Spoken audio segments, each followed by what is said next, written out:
And this is in beta mode, so let us know what you think.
And the slideshow is a little bit longer than the soundtrack.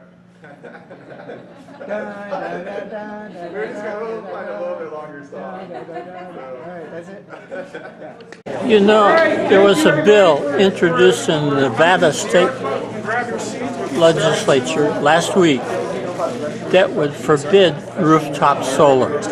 I say welcome to the Sierra Club's 2016 Maumee Bay Chapter Retreats. The environmental movement has a lot of challenges. Rachel Carson's Silent Spring woke us up. A pivotal moment that really captured the environmental movement was when the Cuyahoga River caught fire in 1969. There was so much pollution in that river. It didn't really flow as much of a river as sludge through. When it caught fire, it really woke up the nation. It embarrassed Cleveland. Within 2 years of the Cuyahoga River, this chapter was founded. We had the first Earth Day founded. We had the Environmental Protection Act, the Clean Water Act, the Clean Air Act. A lot of things that we think of as, you know, the EPA todays from that era. I'm proud to say that having been to Whiskey Island just last summer, there are frogs and salamanders and other birds and very sensitive species over there right now, right at the banks of the Cuyahoga River. 50 years ago, that wouldn't have been possible. They would have been too vulnerable. At the mouth of that river, there's a popular fishing hole. You'll find on any summer, 50 to 100 people are going fishing in that river and eating fish from the river. Within 5 miles to the east of that river is a bird sanctuary called Dike 14. All of that shows that it is possible for a river to return back to health and become a healthy place again. With that in mind, with algae in Lake Erie right now, we have other challenges we face right now with the environmental movement. And you know, when we tie the challenges we had 50 years ago to what we can do today, it just shows that there is potential for progress. So you can make a difference.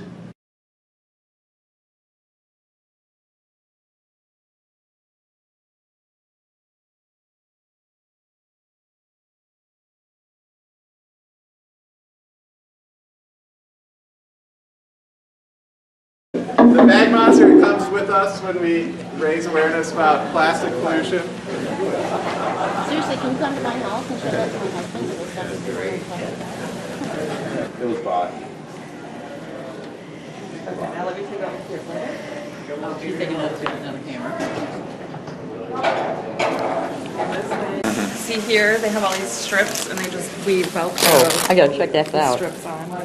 So who made this? Chico bags. Oh, advertising bags, huh? And it's just a painter suit underneath. Yeah. Oh. It's like a painter suit, like a zip up. Okay. Yeah. Wow. Something like that. It is you. Boo, bad monster, boo, go home, boo.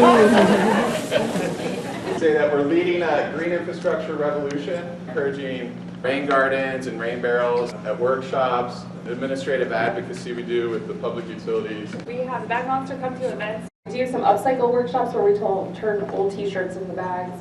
I had a debate with the plastic industry. Our micro-bead campaign isn't really going to have to be too robust because the feds banned them in 2018. Yeah. That's a good victory. Egg pollution is something that we've been working on. But this year, I think we've really done a lot of advocacy. We sent comments out to protect our drinking water from microcystin.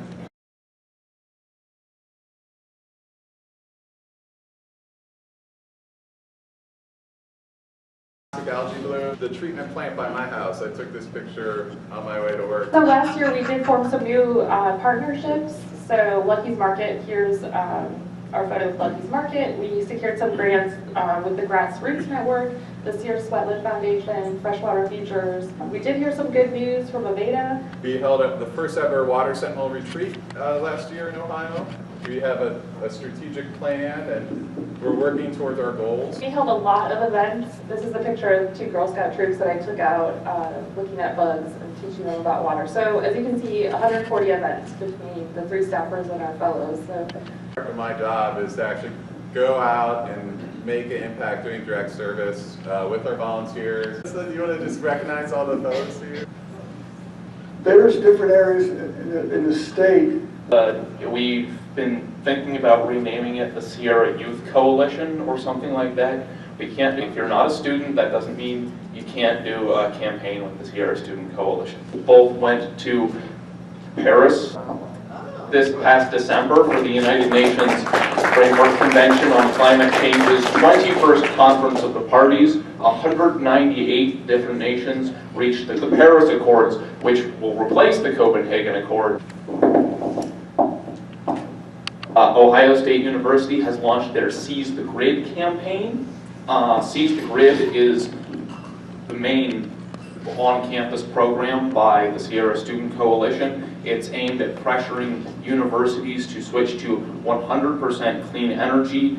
In the case of Ohio State, they're making the demand that their university switch to 100% clean energy by 2030. They've collected 500 signatures for their produce. How many of you have heard of Karma? To help resolve global warming by advocating for solutions that lead to a thriving 21st century economy. Because we didn't compose these and they're not part of the talk, but Can't hear you, Dan. right. That's some of the things we did. I'm saying we want to move on, because I don't know these lines. Let's say throughout the year we worked with Dovetail Wind and Solar to provide solar systems to our chapter. One of the people right in the room, Matt Trokin, we just installed a solar system for him. That's right. I would highly recommend going solar. Now is the right time. Thank you, Matt. There's a number of other people too, but Matt was the most recent one, so thank you very much. So it's 4 coming, megawatts and we've got this quite a past few year. large projects underway that should hopefully will double or triple that this year. We also had a electric meter program. We're hoping to plan in practical use. The big one in the middle there is a solar canopy over on the motor cars in Cleveland. They have it as a kind of an outdoor yet roofed, weatherproof solar canopy. We were set up a whole major program event to try to get the delegates and actually some of the presidential candidates to come to the motor cars and do a little education and try to make that a platform issue for the GOP, which obviously is it's been more of a challenge on the other side. But you know, we've got to do this work, people. I mean, it shouldn't be, you know, clean energy shouldn't be political. It should be something we all embrace. So anyway, Motor Cars has gotten on board, and the ownership has actually, you know, been lifelong Republicans. So you know, initially it was like, you know, they told me they wanted to bring in Jeb Bush or somebody, and I was like, but you know, it's still going to be great, and we're trying to get Portman there because Sheriff Brown, of course, is already on our camp. Public and national on the convention. tour, and one of the things about the owner of Motor Cars Honda is across the street, his brother runs a Nissan dealership. No, the Toyota dealership, and they're hoping to have a bigger project going. We're starting that this spring to do a bigger one at the Toyota dealership, right? Blue-Green Alliance on a People Climate Action. And call for further action in Paris, which happened. This was attended by a wide range of whether religious or labor allies. And Blue-Green Alliance on a People Climate Action. And call for further action in Paris, which happened. This was attended by a wide range of whether religious or labor allies. You should all take note of that because lady from Windustrious Cleveland, they got quite a few letters to the editor published in Plain Dealer because of us working with them on that event. That's good. In November, Ohio Chapter Director Jen Miller convened a Building Energy Codes Conference to advance Ohio to a much higher standard of energy efficiency, easily achieved by modern building materials and sciences. Met with leaders from the 3C cities, Cincinnati, Cleveland, and Columbus, city governments, on their use of energy efficiency to save their cities money. That campaign continues this year. We're still trying to upgrade Ohio's construction energy codes. It's the best way to considerably affect the building energy efficiency standards for a long time to come. Throughout the second half of the year, along with letters supporting the Clean Power Plan, were several great victories here in the U.S. and worldwide that we celebrate with everybody else, and that have inspired our movement and put wind in our sails. The Keystone Pipeline, carrying the dirtiest oil on the planet from Alberta, was finally rejected by the administration after years of substantive protests, including a 40,000 person march in Washington in the middle of winter a couple of years ago. Pope Francis issued an encyclical on care of the planet, calling on all of his large flock to the mission of resolving global warming. Find the interesting parts. Some parts of it are very religious, other parts are very environmental. As the City Club in Cleveland, Michael Brun announced the Ready for 100% Clean Energy campaign and asked the city to secure that as a goal within the next 3 years.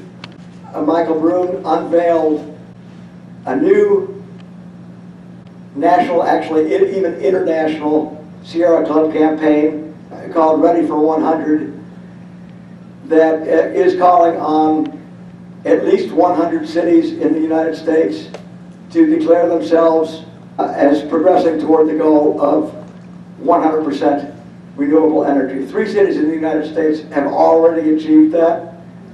There was not one single thing that led to the Keystone decision in our favor. It was everything. It was a few words to a local official, people standing up for individual rights and water rights, big lawsuits in federal court. The takeaway from Energy of 2015 is that we need to realize that everything matters. And in 2016, that's what we intend to do. Sierra Club of Voice, a voice that matters.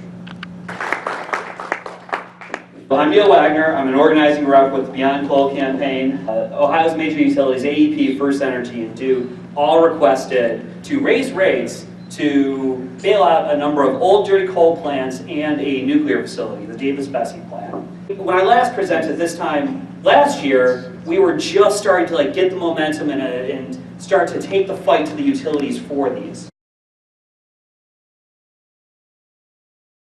Over the course course of 2015, the Beyond Coal campaign, we worked very aggressively to coordinate a coalition of different environmental groups across the state and groups that working across the country but have affiliates here in Ohio for bailout. This is where you guys cheer because this is a very exciting moment. This was huge. Their expanded request involved 4 separate coal plants within Ohio. It was getting a lot of movement, and it was a very, very bad deal. Because of how aggressively we fought AEP, and because of the work of volunteers here in the room, here and across Ohio, we were able to force them to the negotiating table, and what we got out of this is very, very exciting. 1,503 megawatts are moving beyond coal by 2030. Right now, if you remember, this time last year when I was standing up here, we didn't have any coal retirements that we were looking at for this year. Now we managed to secure 1,500 megawatts, Conesville 5 and 6 and Cardinal 1 by 2030. Really exciting. And once these units fully retire, because we will make sure they fully retire, that's going to represent 26% of our goal for carbon compliance with the Clean Power Plan. Super exciting. Lots of new wind that they've committed to build by 2021. So really, very quickly it will be coming online. And 400 megawatts of solar. That solar to be situated in southeast Ohio. Also with a preference for hiring Ohio military vets to be building it and to be installing it and to be maintaining it. Really exciting stuff. The true story of this is what moving beyond coal should look like. That's right. Helped get lots of money towards energy efficiency and to make sure that we are continuing to have some of the efficiency goals of Senate Bill 221, even though the standards are currently frozen. Very exciting stuff. And then finally, we did secure from AEP that they are committed to supporting reinstatement of reasonable energy efficiency and renewable portfolio standards here in Ohio. 2016, we need to solidify this legacy and we need to build upon it. So that means we need to stop First Energy's bailout request. We need to go 3 for 3. We need to ensure that the Public Utility Commission supports and pushes forward with the clean energy provisions of the AEP agreement that we signed.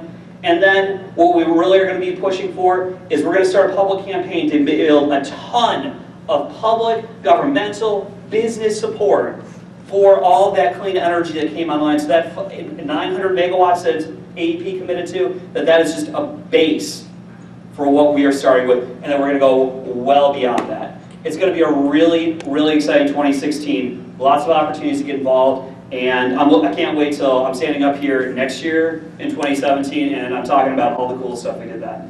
Thank you very much. That's my introduction. Okay. So starting off with the Great Lakes Basin, there are 32 reactors, nuclear power plants in the Great Lakes Basin, and most of them are on the Great Lakes themselves. And besides that, there are uranium mines up north of Lake Huron, and there's a refining also. One of our hugest challenges is Canada's deep underground dump. We call it the DUD. They call it the repository. It's near the Bruce Nuclear Generating Station, which is right there on Lake Huron. You can see the red dot. There are 8 reactors there. It's the largest nuclear complex in the world. And guess where they want to bury their waste? What? Right there. It's a half mile from Lake Huron and a half mile deep. So they would put their low and intermediate radioactive waste there and just abandon it. So they're saying that this well has only very slightly permeable. Well, this is going to be there for hundreds of thousands of years. Now, like very slightly permeable sounds like permeable to me. With a stroke of a pen, they decided they would also put decommissioning waste from closed reactors in there. But at the top there, pressure is being put on their new Prime Minister, Justin Trudeau, to stop this. He is a nuclear proponent. I mean, he likes nuclear power, but he's not an unreasonable person. The second thing that has happened is 184 resolutions from cities and counties have been made opposing the dump. That represents 278 or so million people. So this is happening. There's a real lot of pushback, and the Canadian Minister of Environment is supposed to make this decision in March. Right next door, down that way, we have Davis-Besse, the reactor with the hole in the head. On your left, is what inspectors saw and ignored. On the right is what they found when they had their delayed inspection. Boric acid had been dripping on the reactor head and had eaten through all but 1/8 of an inch of stainless steel inside of the reactor. So there's 1/8 inch of a narrow liner that between Davis-Besse and catastrophe. Okay, here's Davis-Besse under construction, and there was a big flood. It's called a siege, which doesn't happen very often, but if it happens again, it would be not a good thing when the reactor's operating now. So a little background, all nuclear power plants have regular radioactive releases. In 2014, they do not meet regulatory requirements. The shield building, which is several hundred tons of concrete that surrounds the reactor, is cracking, and the cracking is worsening.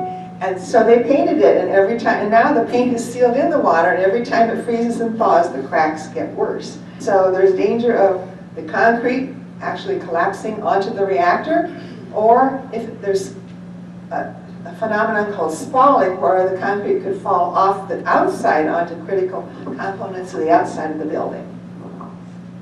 So just last month, the news that First Energy is asking for Davis-Besse and for the Samus coal plant. First Energy also, they're the bad guys. I hope nobody here has them as their energy provider, electric provider. If you do, change it. They lobbied to get Ohio's renewable and efficiency portfolio overturned. Boo. But here's the catch. If they got this bailout, the wording is such that First Energy could build this new shield building, this cement concrete thing, and charge $1 billion to ratepayers to do it. So there's 3 different kinds of uranium enrichment technologies. Well, uranium-235 is 1%, so it's separating the 1% of the fissionable uranium from the 99% that's not used. So what's happening down in Portsmouth? One of the places here, right in Ohio, about 4,000 acres down at Piketon, actually, and they call it it's named Portsmouth Nuclear Reservation. But you can see the buildings themselves under roof, 93 acres, to separate the fissionable from the non-fissionable. And when money is needed to clean up, it's a huge, huge issue. At the current rate of funding, about $350 million a year, still not enough. It would take 40 years to clean it up. And a company called USEC attempted to build a centrifuge plant, which is separating the 2 isotopes by weight by spinning. Well, they spent $2.5 billion, and most of it was yours and my money, and it never worked, and we knew almost from the beginning that this wasn't going to work because it was outdated technology. Kentucky, about the same size of a nuclear reservation as what's in Ohio.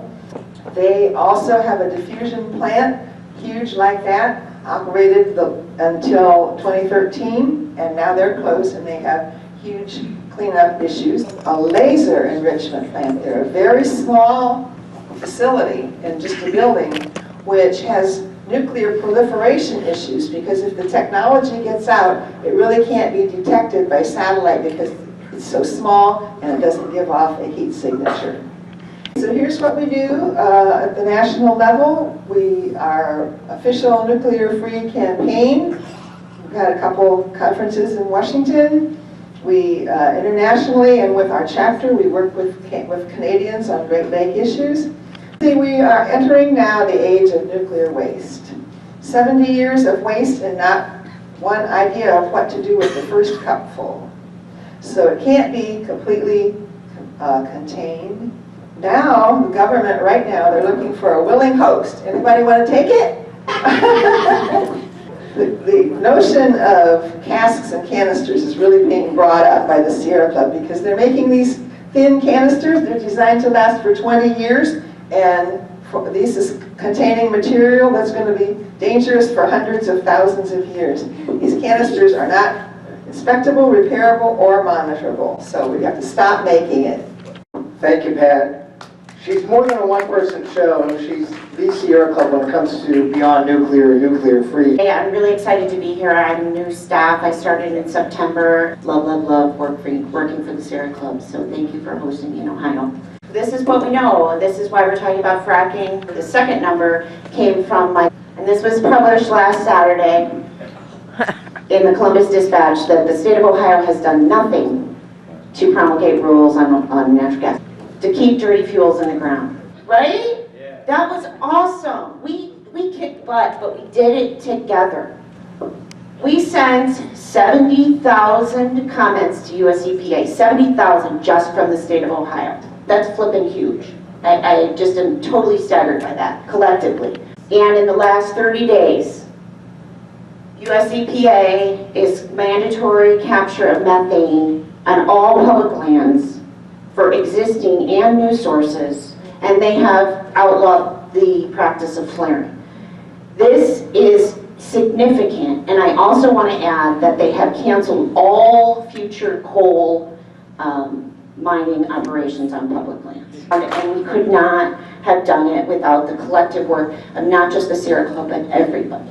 It's toxic, and it's that same old EJ story. You know, we're going to place this stuff in communities that don't have access to a voice, to a money, to livelihoods, and we're going to poison them. But these are some new realities. I've been in the fracking fight for a long time, as many of you know, and I've been beating my head up against the wall. This is a victory that we can achieve. Describe what you're seeing. I just see what looks like smoke, but it's volatile organic compounds. Industry claims fracking is clean, but it's polluting our air. I'm Sharon, and I use a camera that makes the invisible visible. There is a huge black cloud of VOCs. It's a natural gas storage where Northern they have Los just taken Angeles. an old well and pumped natural gas in there to keep it until they need to bring it out and give it to people in the marketplace. But this is a well site in Texas that has exactly the same volatile organic compounds, exactly the same carcinogens, and exactly the same methane coming out of it. I'm going to ask you to skip to the next slide. Oh.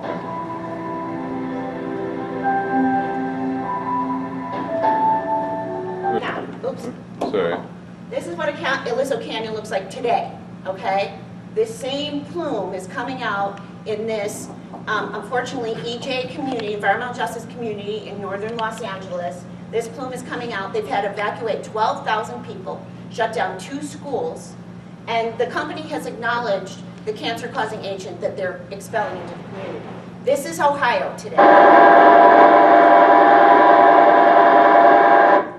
See that? That's a heat signature that's coming off of the massive amounts of methane that's being pumped out into the atmosphere in this community right here in Ohio. These are hydrocarbons involved. This is in Carroll County. So we have an opportunity to improve the lives. If we get a methane regulation passed at the national level, it will improve people's lives immediately. Fracking burden. So as everybody can take today, we are trying to push Gina McCarthy to write methane regulations for existing oil and gas sources. Keep dirty fuels in the ground and improve some lives of people that are dealing with this every day in Ohio. Thanks. Today I'm speaking for Chris Coran, who's our transportation responsible for maintaining a section of that trail so that people can recreate and commute on it. It's a pretty awesome trail. If you haven't ridden it, I highly recommend it. It's part of the trail that will ultimately connect Cincinnati and Cleveland to over 300 miles of continuous off-road trail.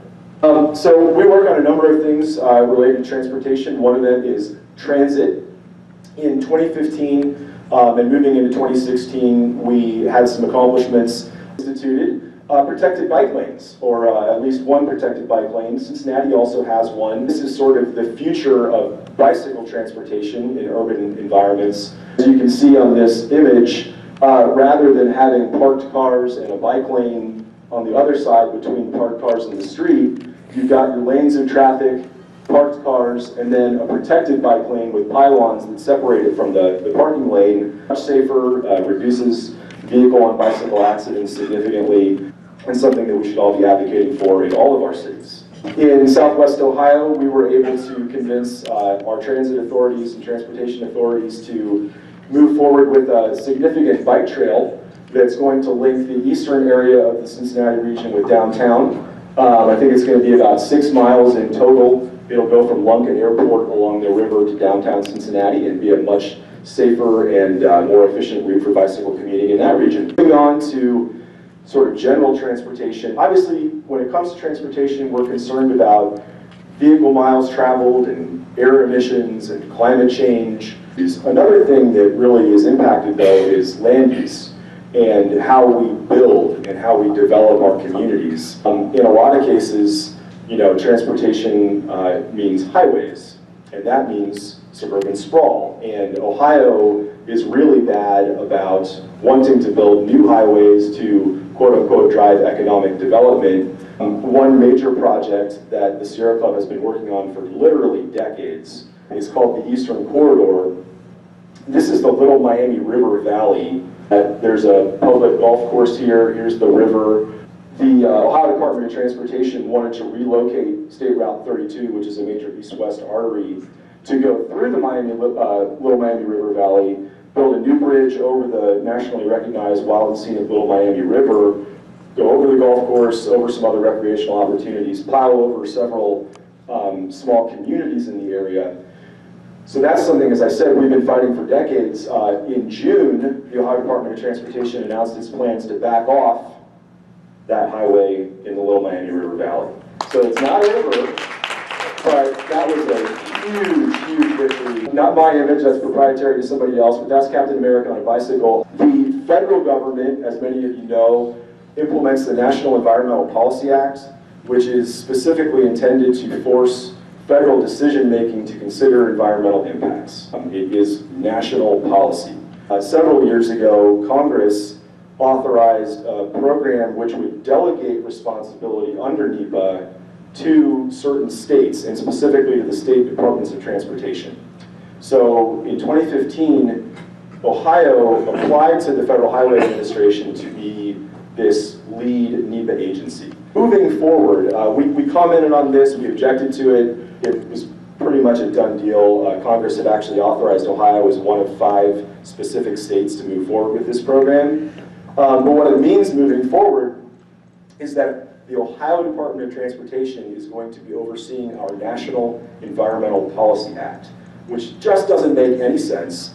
It also means that they're responsible for environmental review. And as many of you know, environmental review is one of our most important tools to shape development, stop development, otherwise deal with things like suburban sprawl. And so we're going to need to be very vigilant and communicate with your local leaders and with ODOT, participate in these NEPA processes, but moving forward is something that's going to be a challenge. This is the spinning wheel of death. Every year, the Ohio Department of Transportation's Transportation Review Advisory Council meets throughout the year to consider project applications from transportation authorities throughout the state. And then at the end of the year, and then moving into the next year, so in January, they make the final decision. They make significant funding decisions for transportation projects in the state. One other victory is, getting our message out. And so we had a significant number of media hits this year, certainly in the Cincinnati Enquirer. The Claremont Sun is a local newspaper in our area. The Columbus Dispatch had some mentions of the Sierra Club and transportation. And our chair, Chris Coran, actually made a video. There's a television show called Making Peace with Nature, and she did an interview and talked about air quality impacts and transportation. It was awesome. It's on our website, check it out. We were also very successful this last year in fundraising. It's something we don't always talk about, because who wants to talk about it, but it's a significant part of our business because it keeps us in motion. And so we had a very successful year fundraising for transportation last year. Thank you to everybody that helped. That's the Red Bike Station in Cincinnati. I know other cities have them as well, where you can swipe your card and borrow a bike for up to an hour. It's fantastic. Become a member if you have access. So this is something that Brian Kokenmuller actually brought to my attention last night. There's an article on Urban Cincy from about a week ago. Because, so what are we doing in 2016? There's some additional projects, some of these ongoing projects that we need to track. We need to hear from you about things that are going on in your area. I live in the Cincinnati area, but I work for the chapter. I'm here to serve all of you. The Transportation Committee is here to engage all of you and work with you. Who would like to tell us about a favorite public land that they use? So Wayne National Forest, it's 238,000 acres. The development of the forest as well as some of the challenges. It's divided into 3 units because it was put together in the 30s and 40s. So it's a beautiful place, and the surface rights are managed by the Forest Service, while about 60% of the mineral rights, the underground area, is managed by the Bureau of Land Management. State forests and state parks in Ohio. So we have 21 state forests covering more than 200,000 acres, varying in size from 64,000 acres. Which state forest is that? Shawnee. To less than 500 acres.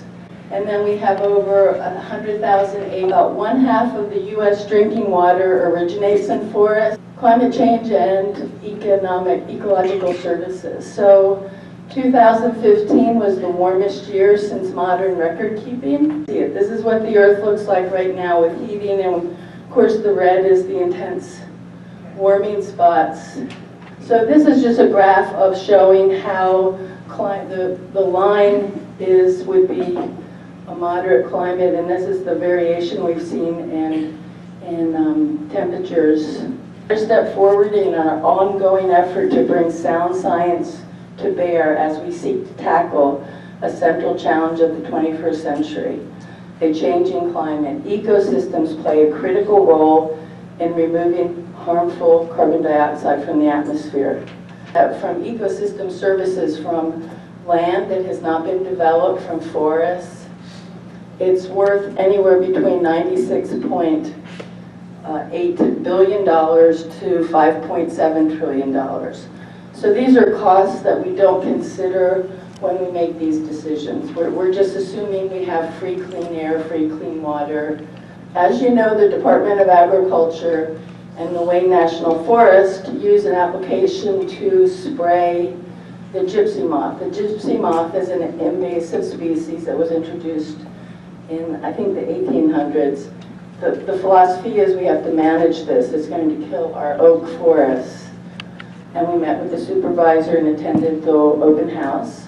We did education at Mothapalooza, which is a conference totally about moths, which is fantastic, and the Pawpaw Festival. And a result, in 2015, the Wayne substitute Department of Agriculture to change their minds on this. So they're still spraying, and they will still spray. They're still doing the scoping. There's public hearing. Next. So last year, the Wayne also put out a scoping of a project that was 54,970 acres in size. 25,000 acres of that was National Forest land. Keep in mind that the whole forest is 238,000 acres. So this was 10% of the Wayne that they were proposing to impact, as well as additional lands in the area.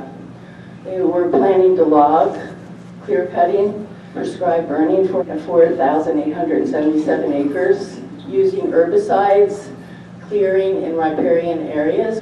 Our forests are managed oak and hickory. And there's just this philosophy that we need oak and hickory, and of course why? Because it's a product that can be sold well. So that was good.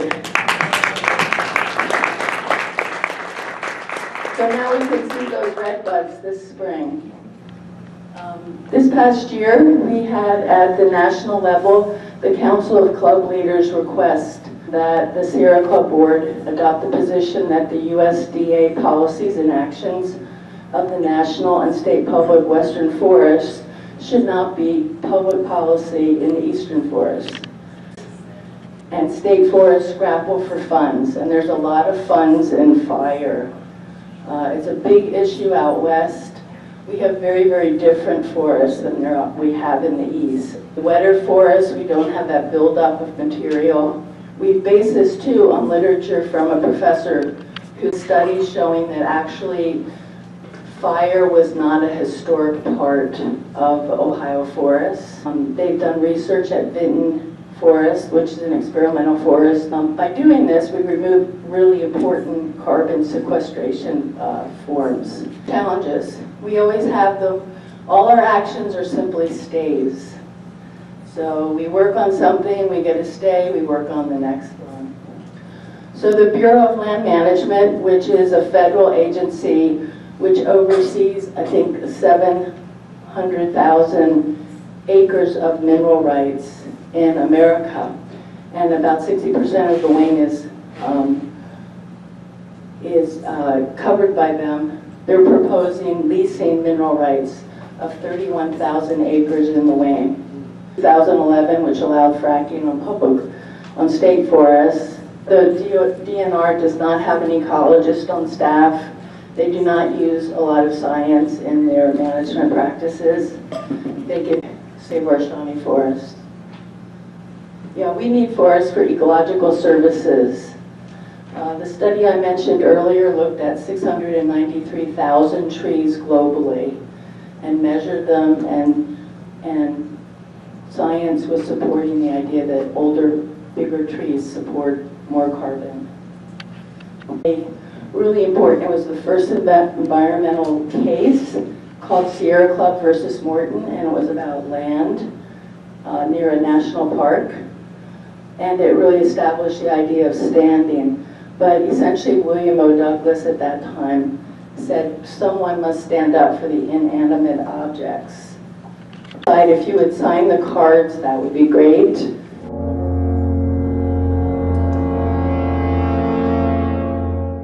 What's going to happen there? We don't know that he was formally stay in the position, or if it's even legal that they didn't do so. So we still have a lot of work to do. We've been promised Governor Kasich on the campaign trail saying that not bringing back the standards is unacceptable. We'll see if that really is unacceptable for him. That'll continue to be a narrative. In the meantime, he's working on a state implementation plan for the EPA's Clean Power Plan. It includes Davis-Besse and nuclear waste confidence appeal. It's going to be a huge fight. It's going to be a huge priority for us. Scardina scrapped the Buckeye Habitat Improvement Plan, but what's he going to do next? It continues to have strong influence by our opposition. A lot of the things that they're doing at the State House are largely symbolic. I think, in general, the less they do, the better for us right now. So.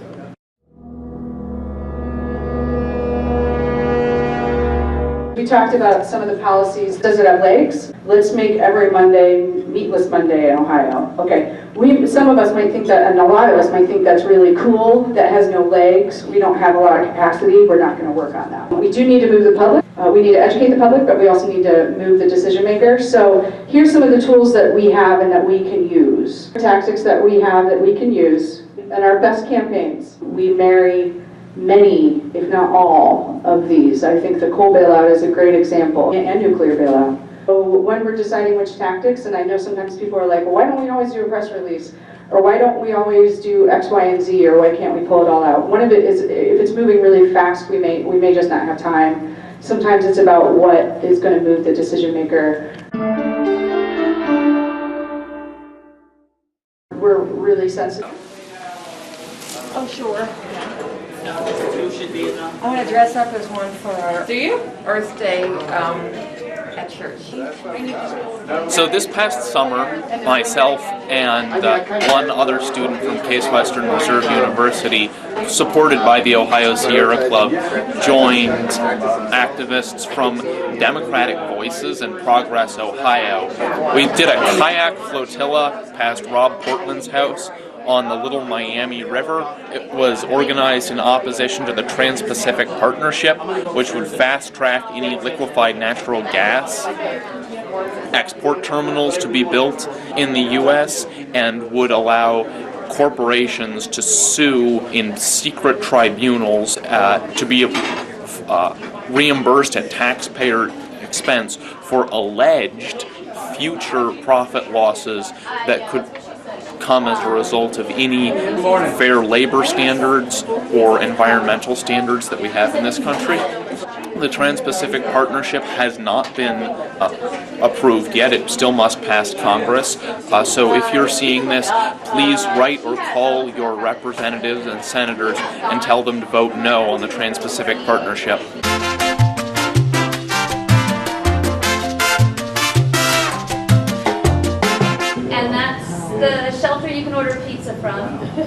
biggest tree on the AT in Fallon, New York.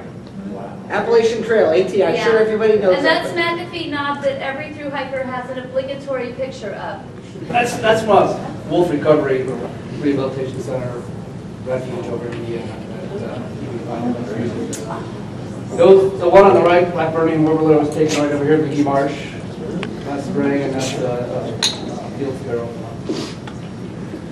Really local. I take lots of great pictures.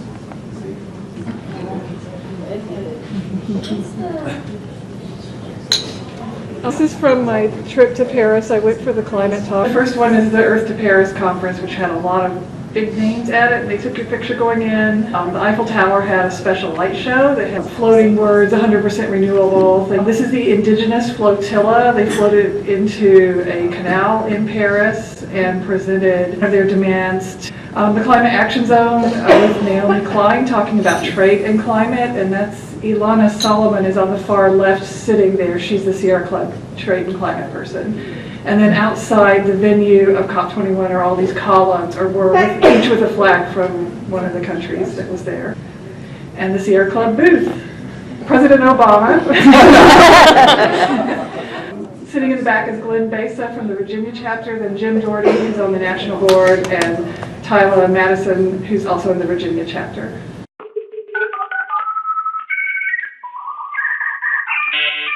Stellar's J, and that's Solduck Falls in Olympic National Park.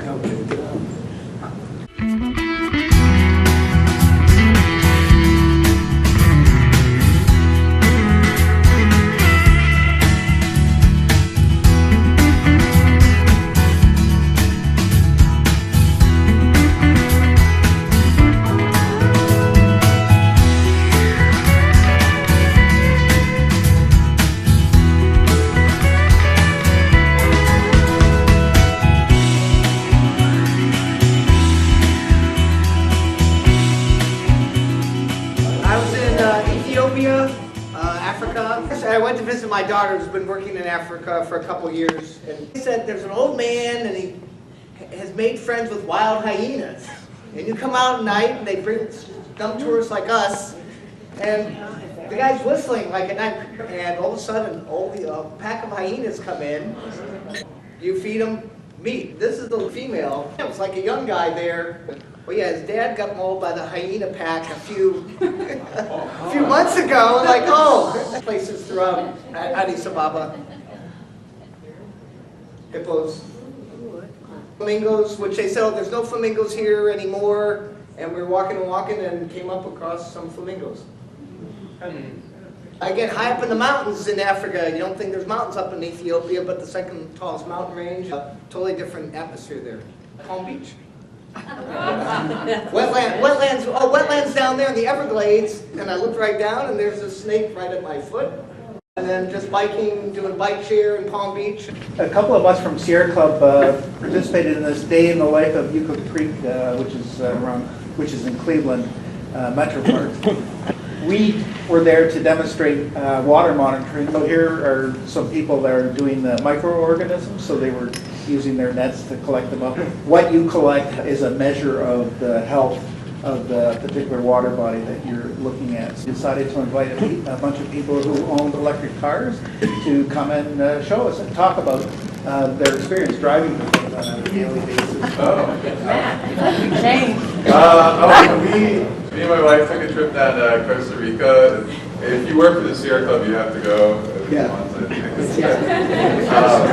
A howler monkey. That's where we got married. The picture on the right, that's Bryce Canyon. That's some more Bryce Canyon. Those aren't really very big. You can see the size, but they look really impressive. And so they shoot a lot of Western movies there. This is up at the John Muir Woods National Monument that I went to when I was in San Francisco for work. The clovers on the left, if anyone have been there, they're not the normal clovers we have here in Ohio. They're like this big clovers.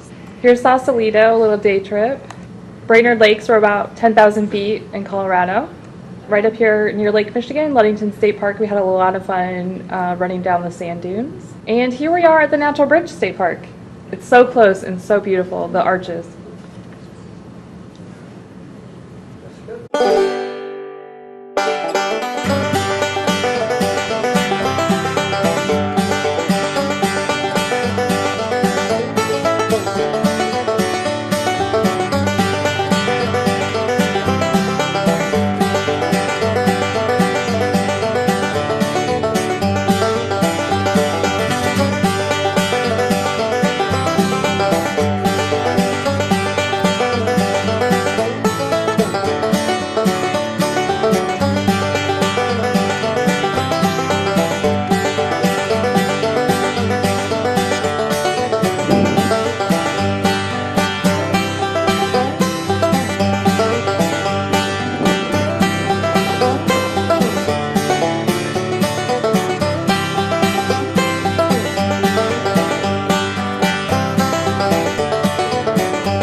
called Pele Point over in Canada.